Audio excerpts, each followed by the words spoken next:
180 দিনে ইনফ্যাক্ট বিভিন্ন মন্ত্রণালয় কি করছে সেটা একটা ইভ্যালুয়েশন চলছে। রেলপথ মন্ত্রণালয় আমরা এই সরকার নিরাপদ, সাশ্রয়ী, আধুনিক ও পরিবেশ বান্ধব রেল সেবা সম্প্রসারণকে বিশেষ অগ্রাধিকার দিয়েছে। রাজধানী ও পার্শ্ববর্তী অঞ্চলের মধ্যে কার্যকর কমিউটার নেটওয়ার্ক গড়ে তোলার পাশাপাশি আন্তনগর রেল সেবার সম্প্রসারণে অনেক উদ্যোগ নেওয়া হয়েছে। 180 দিনের মধ্যে ইশতেহারে ঘোষিত আন্তনগর ট্রেন সেবা সম্প্রসারণ এবং কমিউটার ট্রেন সেবা সম্প্রসারণ এটা দুটোরই অগ্রগতি অনেক বেশি হয়েছে। এর এই ধারাবাহিকতা ঢাকা গোপালগঞ্জ ঢাকা রুটে অভিযাত্রী কমিউটার নামে একটি নতুন একজোড়া কমিউটার ট্রেন চালু করা হয়েছে।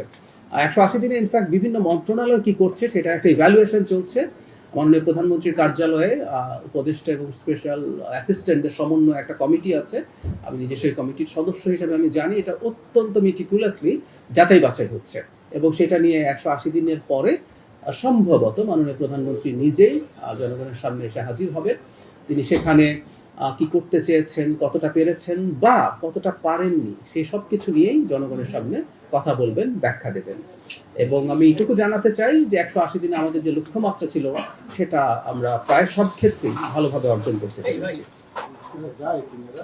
আচ্ছা, অনেকগুলো প্রশ্ন। প্রথম হচ্ছে 180 দিন নিয়ে। 180 দিন পূর্তি উপলক্ষে মাননীয় প্রধানমন্ত্রী জাতিকে অ্যাড্রেস করবেন এরকম একটা সম্ভাবনা আছে এবং সেটা বেশি আছে, সম্ভবত সেটা করতে যাচ্ছেন।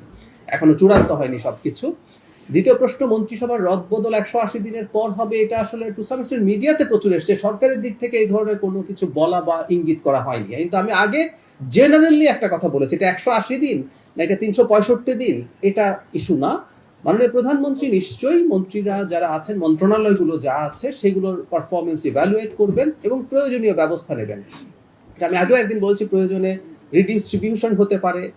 কেউ কেউ আলাপ করছেন, বাইরে দেখছি আমি যে কারো কারো কাছে অনেক বেশি মিনিস্ট্রি যদি থেকে থাকে সেখানে কোনো রকম কোনো পরিবর্তন হতে পারে। এগুলো সব অপশন আছে। আমি বলছি না যে এগুলো ওই 180 দিনের পরই হুট করে এটা অনেক কিছু হয়ে যাবে।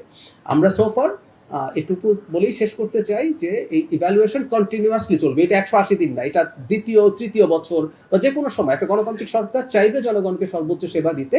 কোথাও যদি কেউ কোনো ক্ষেত্রে যদি সমস্যা মনে হয় মাননীয় প্রধানমন্ত্রী, তিনি নিশ্চয়ই ব্যবস্থা নেবেন।